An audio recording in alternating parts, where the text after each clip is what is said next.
Hello. Hello, Mr. Orenstein. How are you? I'm good. How you doing? Doing pretty well, all things considered. Nice. Yeah. Happy Thursday. Happy Thursday to you. This week for me is new notebook week, which is always a good day. Oh, nice. Mm-hmm.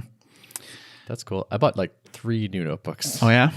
Of different sizes. Yeah. I have a lot of new notebooks going on right now. What is your notebook process like? Do you like to keep like one running ledger? Do you have them for different purposes, like idea notebook and brainstorming, other stuff? Or I would say it's very hot and cold. Well, I'll get really into like jotting and notes and things like that, and then I will take long periods where I don't do that.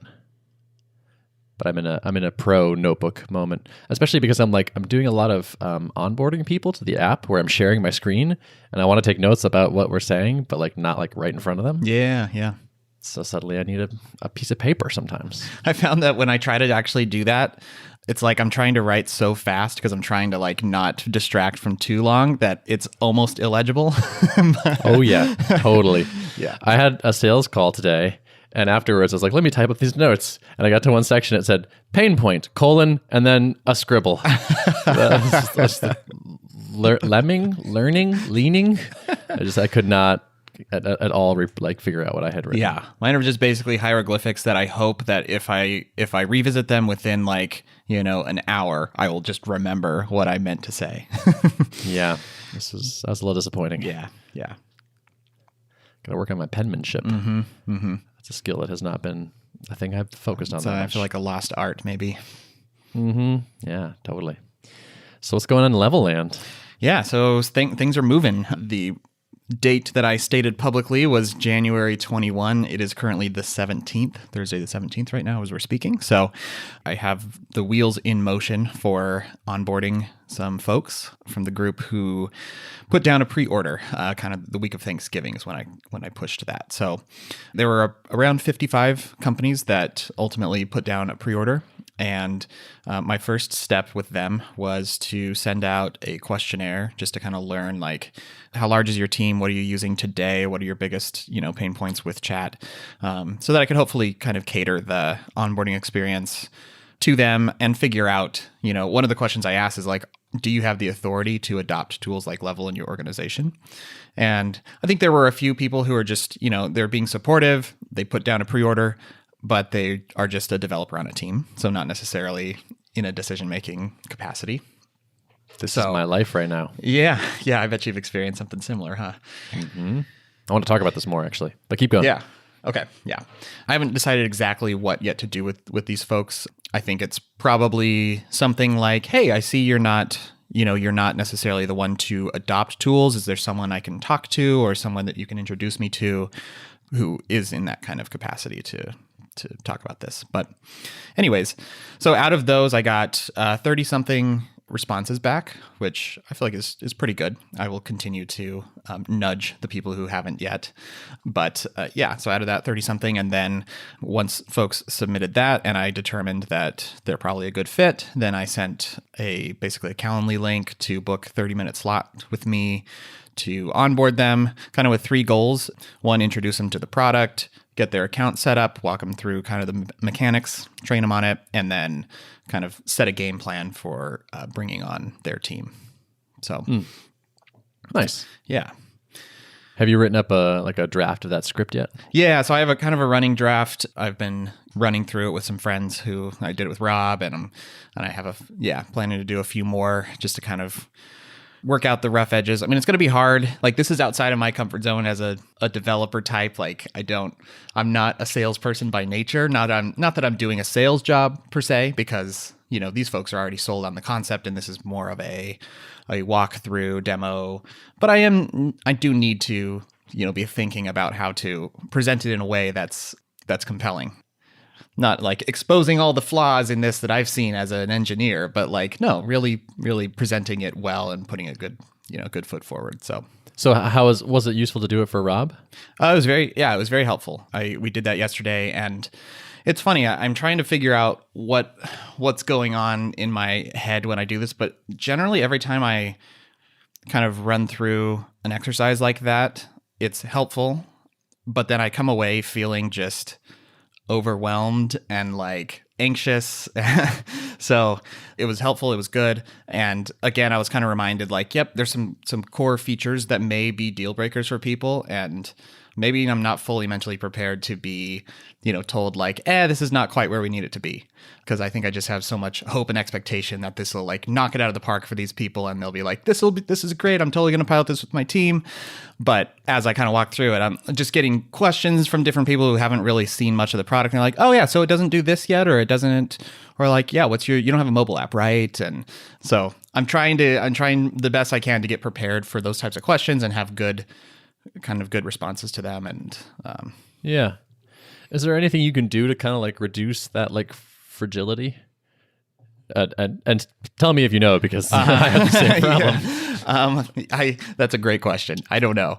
I think it's just a mental game, and it always helps to talk to people and get kind of the encouragement side of it when I'm unable to encourage myself. So, right, talked to Rob a bit more yesterday afterward, and then some other friends who kind of have been following along with the journey, just like, yeah, I'm kind of feeling down today. And I think, they kind of helped keep things in perspective, I guess. And I mean, it kind of ultimately comes back to that, that Jason Cohen sentiment of like, how do you know that in its current state, it won't be useful to somebody? And really, there's no other way to know than to present it to people and figure it out, So either way, I need to be looking at whatever the result of these calls are, whether it's people totally jazzed and ready to start using it, or telling me like these 3 things are the reasons why I can't. All of that is still a win because I'm getting good information back. That's going to help me. So I think it's just trying to reframe that in my head. Sure. Yeah. And I guess doing like some of your home-based type habits of like making sure you're exercising and all that. I'm asking because just today, it's like I would say our feedback has been like strongly positive overall. Like it's been mostly really good. But like one person today was kind of like, oh, like we did a call on like a giant monitor with a ton of pixels and like the latency was kind of rough. Is there anything that like we can do to fix this up, or is that just a thing you just have to work on? Just that little bit of like that negativity, I was like, ugh, and I felt this like slight like dump of like anxious energy all of a sudden hit my brain, and I was like, that sucks. And it's like, oh man, there's like one little bit of negative feedback within this majority positive, and it's like that's the thing that knocks me back a little bit. And I'm like, God, I have to get better at this. Yeah. It's just rough. I know. I wish there was. And then like even the good stuff is starting to round together where I'm like, yeah, no, I get it. Like, okay, it's pretty good. Yeah, fine. Like, and it's like I have to keep it like, no, celebrate the successes. Like when the good things are happening, pay attention to that and celebrate them and all that. Yep. I know. Yep. So, but damn, it's so much about the mental game, because all this stuff is like fixable and improvable, right? Like if you onboarded a bunch of people and they're like, this is a deal breaker for us, you're like, okay, yeah, fine. Like I'll change this, or I'll do this, or I'll add a new feature, or maybe I can come up with a workaround or whatever. It's just but it requires your own resiliency to be like, all right, that's a setback. I'm going to figure out how to get through that, and then like just do the next thing. Mm-hmm. Mm-hmm. Yeah. And surely eventually good software comes out the other end if you can just stick with it. I know. Right? Like you have good taste and good abilities, and you're willing to talk to people, so like you will end up with something they like, but you have to just sort of stay in the fight long enough to win. Yep. It's keeping that tenacity up, like and keeping the fundamentals in mind. People need this.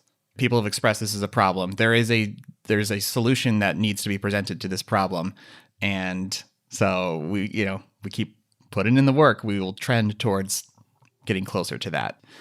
And I got to remind myself, like, there's the alternative to me doing this is to say like, man, okay, I need a mobile app out the gate. And I know I'm just like, I've convinced myself that people won't use this if I don't have, a perfect native mobile experience. So now I'm going to go away and either pay somebody or build it myself for months on end and not put this in front of people because I've convinced myself of this. Like, that's not a good alternative either. So rationally, it just makes sense what I'm doing. But like, it's just, it's all that fear of like, how fragile am I? I don't know. Totally. Yeah. Like inviting the feedback is scary. Mm-hmm. So like, all right, please crush my dreams. Mm-hmm. Or it's like, this could be the worst. Yeah. Yeah. Yeah. It's tough. But like, I don't know. I'm trying to not shy away from it. Like, I'm just like, that's great. Thanks for giving us that feedback. We'll come up with a plan. We'll figure some stuff out. We'll do some internal testing. Like, sounds like we need to get like a 5K monitor internally so we can test the screens that have just ridiculous amounts of pixels and see like what part's the slowest and start going after that. And that, like, there's just, there's answers to things. I just can't let this like knock me off my axis. And I'm mostly okay, but it was just the first time in like a week or two where it was like, ooh, that was a little negative. That sucks. So you're imminently gonna have people in the product again. Yeah, that's exciting. I feel like overall positive about kind of the response to this little mini, funnel that I had of like questionnaire to Calendly link. Like those are each hurdles that I could have easily dropped off a lot of people along the way. But as soon as I sent the link out, that's like, you look like this is going to be a great fit. Book some time on my calendar. Like right away, I started getting people booking times, and I'm like, okay, here it is. It's getting real. Like these people really, really want to see the product. So that was just, that was really encouraging. That is cool. Yeah, I have somebody that's paid for the alpha. He's like the team lead, and like I've onboarded a couple of his team members, but not him. Like he's not really responding to my emails. I'm like, you paid for this? Do you want to use it? Mm-hmm. But it's just hard to get people to do stuff. Yeah, I know. And I got a lot going on. I know for my own self, like when people email me about like wanting me to look at their product or try it out or whatever, it's like I want to try to support people, but at the same time, I'm like, it's generally not top of my priority list. And I know, so I just know the way I think about managing my time. A lot of times I'm like, I don't have time for anything but the one thing I'm trying to focus on. So the fact that these people are willing to put me on their calendar is kind of blows my mind. So yeah, it's promising. Yeah. Monday will be a busy day. I think I have 4 calls. That'll be tiring. Yeah. So I'll be pretty exhausted, but hopefully off to a good start. Yeah, cool. I'm excited to hear how it goes. That call thing is no joke. Like I'm doing so many more calls than usual now, and like it takes so much more out of me. Like knowing I have the call, prepping for the call, getting on the thing, being on, digesting the feedback, rolling with the punches when they happen. It's just, I don't know. These days are draining me more than like, writing code or thinking about stuff and writing emails or marketing or something like that. Yeah. Yeah. That's why I've decided to still do the same thing I did when I did the early on validation calls, where I'm trying to keep these booked in the afternoons. My afternoons are pretty much, kind of set aside for this. My hope is to get to the point where I can get some productive, feature building time in the morning and then switch over to this. I have a feeling for this next week or so, my mornings will also be consumed with just thinking, preparing, and, they'll be kind of centered around these calls, and I probably won't be getting much built. So yeah, I need to do that too, actually. Like I have like my Calendly open up to pretty much my whole day, and I think I should stop that. If I can do 10 to noon with like a solid work break, like get in, get caffeinated, get my drink ready, like hit my desk and like figure out the best thing and like spend 2 hours cranking on the top thing, that like I'm happy to do calls the rest of the day. That's totally fine. But like if I have like one at like 10 and then one at like 2:30, it's like, well, I'm probably not going to get that much done today, even though it's just 2 calls. Like they just have a way of eating into other things. So yeah, that's probably a thing. I'm gonna do that. Life hacks. Yep. Cool. So you like heads down building then? Like you trying to ship a last set of features then? Yeah, I do. I have a few things. I have a few things that I know that I want to get in, and I mean the list is not too overwhelming, but I'm anticipating that I will be kind of working overtime leading up to Monday, and just little things like now that people will be bringing their team members in. One thing that I have been stalling on that I need to address is like how to reconcile the people who've reserved handles with the people who are signing up. Like thus far, the two have been like the users table and the reservations table are 2 separate things, and they're not, really linked at this point. So I need to figure out how to either distribute codes to people who have reserved their handle so that when they sign up, they can redeem their reserved handle or something like that. Or I don't know. I mean, I'm looking for the simplest possible solution. Yeah, don't write code. Yeah, I just don't want to end up with a bunch of when people inviting their teams on. I don't want to end up with everyone just snatching up all kinds of reserved handles and having to change them later. Can you prevent people from setting their handle to something in the reservations table? I could. Yeah, that would be the easiest. I will probably do that, banking on the fact that most people who are on a team of somebody who has reserved a handle their team members haven't also reserved handles. Sure. And if that edge case happens, you can fix that. Then I can manually fix that. Yeah. So that's probably what I'll do. But just little things like that popping up here and there that I'm sure will, as the deadline gets closer and closer, I'm sure I'll start to remember little things like that. So yeah, that was definitely the case with us. Which is like, oh yeah, we said we were gonna do that. Oh boy. Yep. We had a bunch of last minute things to do for sure. Yeah. Well, good luck, man. Thank you. Yeah. Text me if you need any moral support. I definitely will. Yeah, you can count on that. Yeah. We could even do a call Monday night or something if you want another call on your schedule. Yeah. Yeah. Or just a chat. Cool. Yeah. Appreciate that. It's nice to even just one person to be able to vent and rant is useful, I find. Totally. Yep. Yeah. Cool. So should I do some stuff? Yeah. What's been happening in your world? Okay.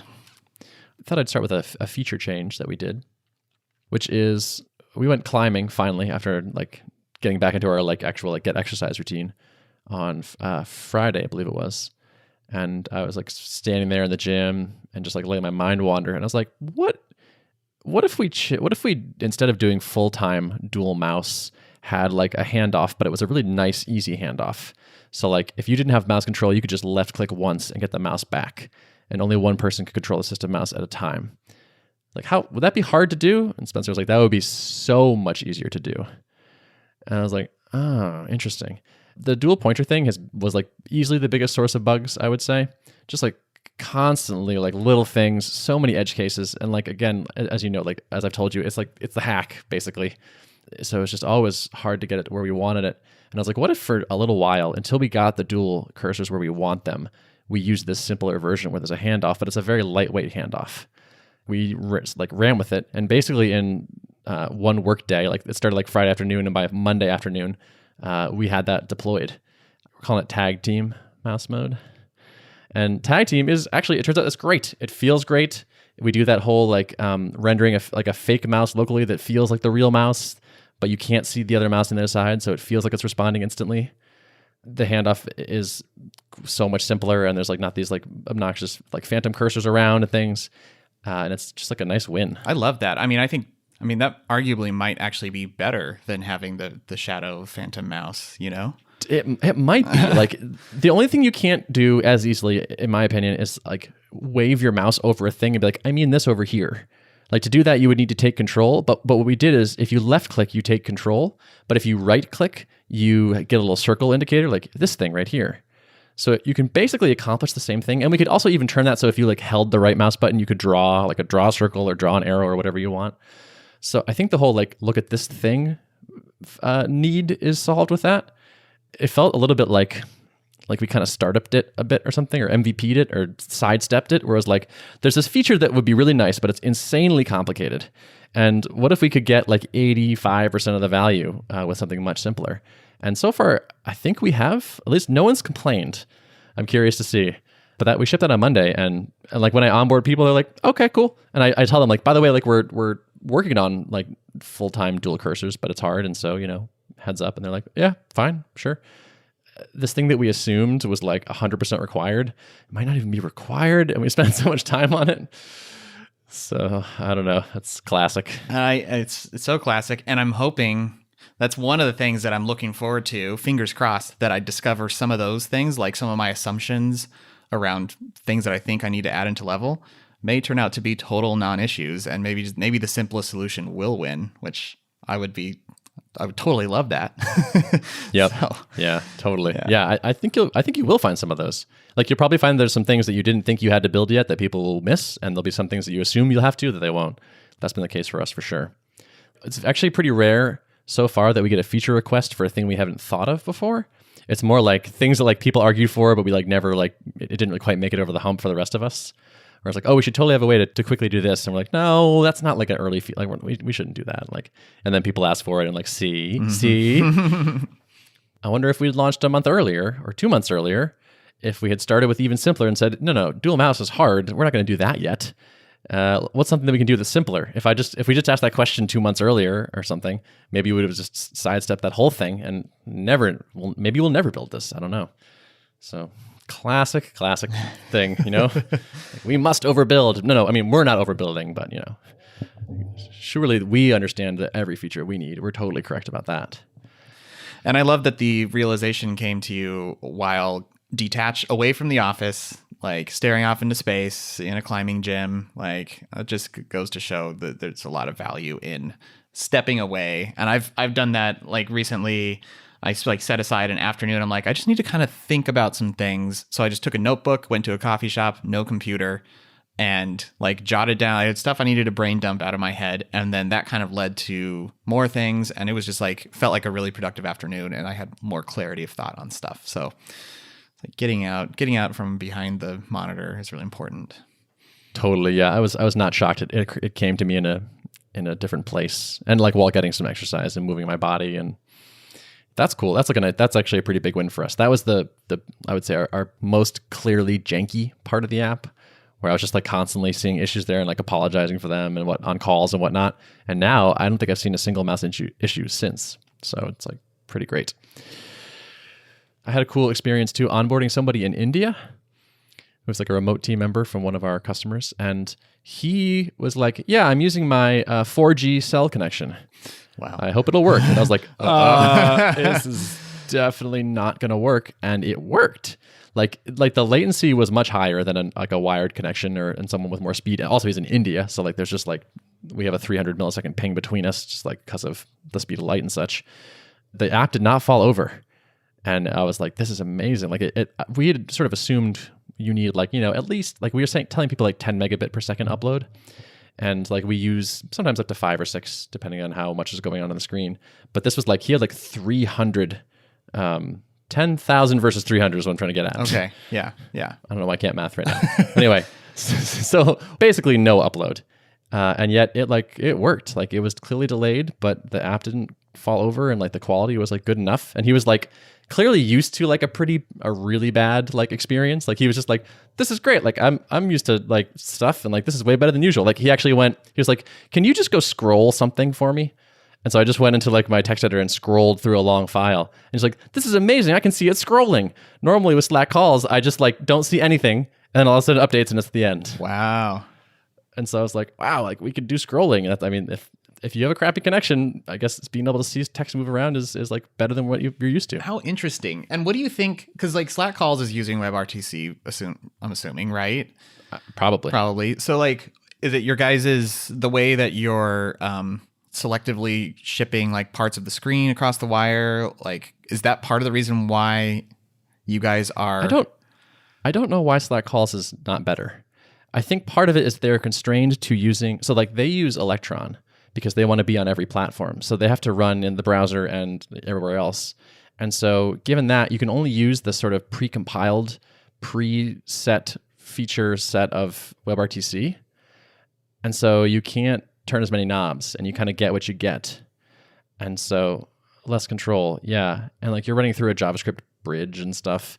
So yeah, I don't actually know why it's not so good, but like I underestimated how bad Slack calls is basically. Like, yeah, from what people have told me. Yeah. That's cool. That's nice. Right. I hope they stay focused on things like their logo. Yeah. Yeah. Oh man. It just feels like it's so much more generic now that they gave up all of their brand equity. Like that tilted hashtag was so recognizable, and now I don't know. Yeah. It feels like a misstep to me. I like reading John Gruber, like blasting people's design decisions. Mm-hmm. It's like a fun little hobby of mine. It's a pastime of yours. Yeah. It's a guilty pleasure, I should say. I have seen enough companies do things like this where at first I'm like, oh my God, like this is so much worse. And like I get mad too. And then like a week later, I'm 100% used to it, and like I don't care anymore. And so I was just like, yeah, that does seem worse, but I'm not even going to think about it because I bet I won't care in nanoseconds. Yeah. There are people who are getting very passionate about it, and I'm like, it's just simply not worth it. I mean, no logo is worth it, and it's no skin off our back if they lose some brand equity, and they've got plenty of money anyways. So, I mean, yeah, exactly. It's armchair quarterbacking at best. Totally. But yeah. And so, yeah, I was just like, I'm not going to think about this because, yeah, I know my brain a little bit now, having seen this a few times. Speaking of which, don't hate me, but I did start a small Slack group for feedback from Tuple people. What? I know. Why are you not on Here's level? the thing. I know. I asked everybody though, and I was like, what do you think the lowest friction way, like what would make you most likely to just give us feedback? Because we are dying for this stuff. And they're like, how about a Slack thing? And I was like, that's what everyone expects. I should just do what they expect. I was going to be all like Level or Discourse or Discord or I don't know, like or email me or something. But then it was just like everyone's already in there is the thing. Yeah. No, I think that's probably the right call. I mean, I would love for like Level to be top of mind for people someday as like that kind of use case, but also like there's many ways that you can use that. There's many ways people are using Slack today, and they're misapplying it in a lot of scenarios. Like it's probably not ideal for most of the cases where people are using it. Like I think of like these large programming communities with 20,000 people in them, and every time I drop into a channel, it's like there are 1,200 unread messages since you last visited 5 hours ago, and it's like there's no sense of organization in here. People are taking Slack and using it in those ways and developing, I'm sure some people develop perceptions around the product of like, you know, Slack kind of sucks because it's not doing so well in this completely misapplied scenario. On the one hand, I think it'd be cool to like start applying Level to a bunch of those scenarios too, but at the same time, like I don't exactly want to hear someone trying to run some community on Level and like asking for a bunch of features that don't really apply to the core use case that I'm trying to solve for, you know? I want this to be super low friction for our customers, even if it's more annoying for us. Like it's going to be interruptive and it's going to be kind of a pain, but if it means that they'll send us more feedback right now, that trade-off feels worth it. Yeah. It's kind of just like a group-centric way for them to like live chat with you sort of, or like get close to live chatting with you. Yeah. Exactly. They're all on Slack already. And so if I can get them to add one more thing they can like tab over to and just be like, it'd be nice if XYZ, like that's worth it to me, even though it's like making my life a little bit more annoying. And also like this, I don't think this will be a permanent thing. I think this is like the channel is called alpha. It's like heads up, like this is an alpha thing. So I don't think it will last. Like once it gets beyond a certain number of people, as you've experienced, it's pretty painful. So yeah, it makes sense. Temporary, but yeah, don't hate me. Yeah, I felt like a traitor, just so you know. It's all good. It's all good. I'm like writing this page in my head of like Tuple versus Slack calls, and it's like the irony of inviting people to a Slack after they become a customer is not lost on me. Yeah, that's funny. One thing that came to mind when you were talking about the Slack calls being worse than you expected, that's kind of something that we tend to do a lot as engineers. It's like a blind spot where I just kind of assume that, and this happened more in the drip days where like we would hear people talking about different competitors and like comparing us to them and trying to like say, well, they have this X, Y, and Z. Can you build that too? And then sometimes we would go for a while without actually like taking a deep look at that competitor's product because we tried not to focus on that too much. But when we would, a lot of times we'd get in there and be like, oh my gosh, you can't do half of what you can do in drip in this product. Like this thing's a toy.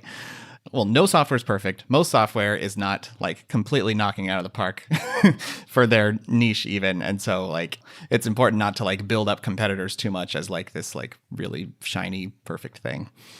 Totally. And even if your competitors are executing well, as long as you have a philosophy, people will find your philosophy compelling that don't find your competitor's philosophy compelling, I think.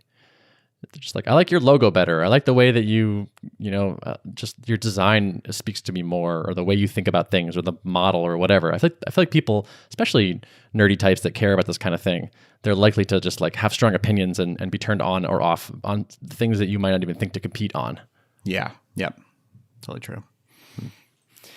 So I want to talk to you about sales a little bit. Yeah. So first of all, goddamn enterprise sales. Oh my God. Getting a taste of it? I'm getting a taste of it. So yeah, here's what's great about enterprise sales. I can say like really big numbers that like make me think like, what? And like, they're like, okay, that sounds about right. And I'm like, okay. And so like, that's amazing. Mm-hmm. And so it's like, you want to spend like $5,000 like it's nothing? Awesome. That works for me. But like the $5,000, it takes so much stuff to make happen.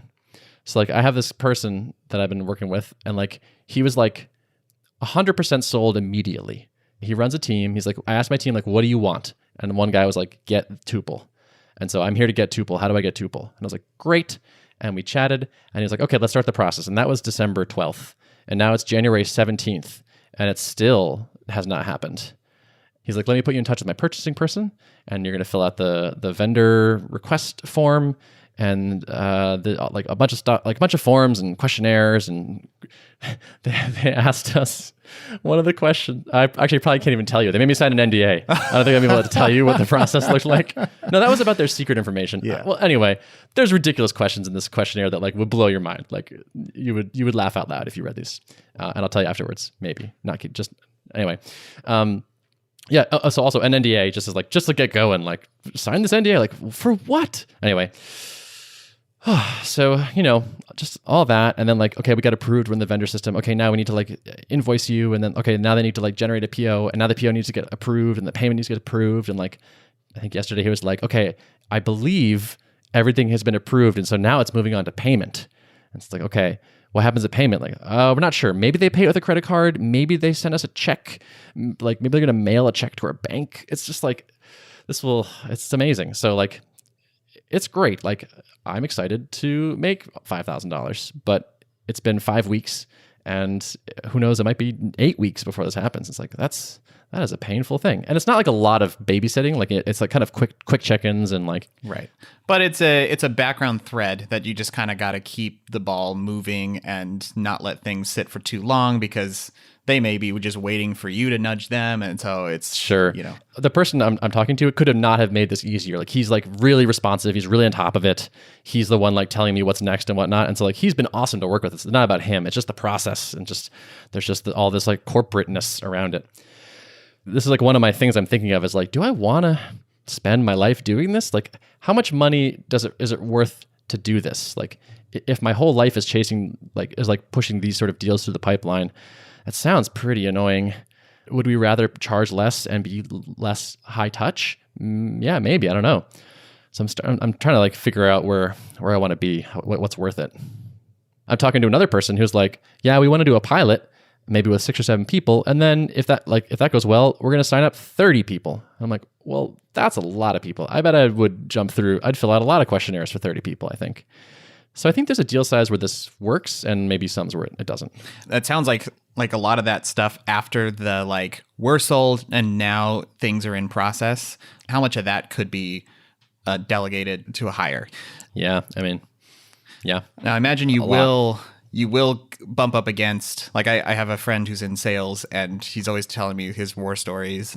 Just hearing the stories about enterprise sales and kind of negotiating the politics of an organization, and like, what do you do when you've got the person who's championing it, who really loves the product and wants to adopt it, but then they bring in the CTO and the VP and the director, and they're all in there, and the other people on the call are not convinced, and so now you got to like read the room, navigate, like. It sounds like not every situation is going to be like that with an enterprise. Sometimes it's easier and you just have one decision maker you can talk to, but things can get tricky depending on the size of the org and stuff. So this is one thing that I'm thinking about. The other is like what you just touched on, which is I'm getting a lot of people submitting our survey and signing up for our thing that are software. They're devs. They're like, I'm a senior software engineer. I'm the lead, whatever. And they're like, I want to try the app. And I'm like, great. Can you purchase this? And they're like, no. Like my boss purchases things. And so it's like, okay, the person I actually need to convince is like not the same person that's going to use it. And so like we have a champion, and then we have like a buyer. I feel like this is the age-old sales question of like, how do you get the buyer to buy it? Given that they have different goals, and getting to them and all that is going to be, I think it'll be continually a tricky challenge for us, or like that challenge. My gut is telling me, and this might be what you're thinking too, like I think you'll have a much easier time if a team gets in, they start using it, and I don't know if that looks like a free trial or what it looks like, and then, they're consistently using it, and then you eventually come to their boss and be like, so, 10 of your engineers are using this regularly to pair.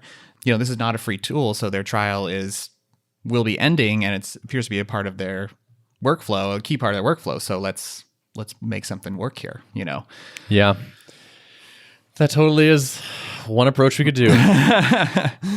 It's like the free trial. Like, so if we do a free trial, like, do we give it to everybody? Like, do we just open the floodgates? And like, if you want to use it, yeah, go ahead, download it, send it to your buddy, try this too. Like, give it to all your team members. Like, yeah, that's a hard question to answer. The bits aren't flowing through your servers right now, right? Correct. Do you have a lot of hard costs if people are trialing it? Not really. Yeah. The costs, I think, are in support. Right now, I have sort of control over who's signing up. So it's like I can make sure they have fast computers and good connections, and I can onboard them all and like teach them how to use the app and how to read the graphs and all that stuff. And control the perception, right? Exactly. Yep. Like give it to people who are going to have success and who want it really badly. I feel like if I just open it up entirely, that feels like the wrong approach. So I'm trying to figure out, like, is there a middle ground here? Yeah, maybe a hybrid of like you're pre-qualifying. You're still pre-qualifying people, but if you're like, if they're a developer at a company that seems like they would be a good candidate to pay, but, you know, maybe they won't right out the gate because it's just a developer on the team who wants to start using it, then let them in on a case-by-case with some kind of trial. I've been thinking about like a low-cost kind of pilot thing. So it's like $199. You can try it with up to like 10 people at your company kind of thing. And if you like it, then we'll convert you into a subscription. And that just kind of like make sure people are serious, I guess. And like lets me spend a little time talking to them and training them and whatnot without like just having zero compensation. If you can't get a $200 payment through, it'll probably be a nightmare to get a 10-person payment through. So maybe that will help kind of filter in the early days. But I'm starting to think that, especially compared to a number of our competitors, we might just have the best product. And so it feels silly to not let a bunch of people feel that for themselves. Best is a strong word, but like there are a lot of people that like it better than what they had. And so like that's like, why not let a lot of people have that experience? Right. Yeah. And that's definitely a popular way to go, is to just like let the product speak for itself. How much training do you think you have? It's not much. It's kind of intuitive, right? I mean, you install the client. It totally is. Yeah. The whole thing is that it's like transparent basically. So it's like you're using someone else's machine. So mostly you don't need to do anything different. The thing I spend the most time on is honestly like, here's the performance dashboard. Here are some warning signs, or like, here's how to diagnose your own issues if you are having some latency. This will help you figure it out. But like, we just need to write better copy on that anyway. You know, it's like those graphs could just be better. They could be clearer themselves. Mm-hmm. And then that could be like a little email, little drip campaign or something, as once they're getting in, like just tips here and there on how to exactly stuff. Compared to like the prospect of giving people a trial of Level. Comparatively, Level, I think, there's a lot more education up front on like how to best use it and setting expectations around like that we are fighting against a human habit that Slack has reinforced all this time. And so you have to be disciplined and diligent and give it time. And we're talking breaking habits. So, you know, that's at least 20 something days of consistent use to be like fully like out of the, you know, habit of operating like Slack encourages you to. So like that definitely benefits from the human touch of training and onboarding. Any product can benefit from a human touch, but it seems like Tuple might be easier to kind of automate and let people just kind of fill it for themselves. These are developers too. So like they're tech savvy anyway. They're going to click into menus and see stuff. And I think a lot of them are like, they're fine. They're willing to like hop on an onboarding call with me. And like, they think it's fine. And like, I think it helps build rapport, but maybe it's not as essential. I'm getting some benefit from these calls, but I wouldn't say a ton. Like I take notes on like interesting ideas and whatnot, but it's nothing totally surprising these days. Right. Which is that's a big piece early on. You want to get the feedback. What's the product missing? What are the expectations, blockers to paying? And if that's starting to taper off a little bit, that's a good sign. And that means you might be getting closer to being able to do a more automated. I'm such a huge fan of these things that don't scale approaches in the beginning, like having as much contact with the customer as possible. But if I can convince them to like hop in that Slack channel and give feedback as they're using it, like, do I need to do a call with them? Probably not. And like a lot of these people are in my audience anyway. So like there's some rapport because they listen to the podcast or they follow me on Twitter and they maybe have for years, like some of these people. So I think some of the normal reasons for doing more face-to-face type thing, like one-on-one things, maybe are not quite as potent here. I was envisioning like an A/B test, like a sales A/B test, like basically like manually like do what I've been doing with people, like reach out like to give them a demo and like try to like do like an enterprisey sales dealy thing with all the people versus like send like a similar group just like, hey, here's a Stripe payment form. If you pay this $199 thing, like I will give access for up to 10 people. Just like shoot me an email and like you're off to the races. And like just see who wins. That's interesting. I think it's worth a shot. Do you feel like the product is stable enough to start working that, or do you want to still keep it like more constrained? Stability feels pretty good lately, actually. Nice. One thing we got to change is that, like, so we have a list of online users, and it's just literally everyone that's signed to the app. That's good. You know, like build out the add friend, remove friend, search the directory, blah, blah, blah, all that stuff. And so, like, right now it's just literally everyone. The universe. And it's the Tuple universe. Now, yeah. But now it's like, it's scrolling, which is kind of awesome. Like, it's like people are online. Oh my God. But like, I think that shouldn't last for too much longer. So like that would be like, I would say one blocker is like at least filtered to like everyone has on the same domain kind of thing. This is like, could be a simple backend kind of change. Like only show the people that are on your team. Wouldn't be too bad. Like I won't let people like add or remove. Like we're not going to expose it in the UI. It's just like your team is already just pre-filtered for you. I don't know. I'm intrigued. I kind of want to try it. Like I'm thirsty for more feedback and customers and interaction and like tell me what sucks and like tell me what needs to be better and like let's go. Like I feel like we're ready for like phase 2 kind of. Yeah, that's really exciting. And I think you wouldn't be feeling that way if you had like this long list of blockers and you had rejections from people and people like, yeah, it's just I can't pay you yet. But it seems like you haven't gotten those roadblocks so far. So yep. Everyone keeps saying, when can I try it? And it's like everyone wants to try it. And so it's like if someone wants to try it, they're not like, when can I go through a 7-week sales process to like sign up my whole team for huge money? It's like, yeah, I get it. You want to give it a shot and see if it's actually any good or if I'm just making stuff up. That's legitimate. And like, isn't it so much better to come to someone who's already used it and liked it and then like, hey, decision maker, I'm going to have to turn off your whole team's access and they're using it every day. Like, you don't want that to happen, right? Like, what an easier pitch that is, I think. Yeah.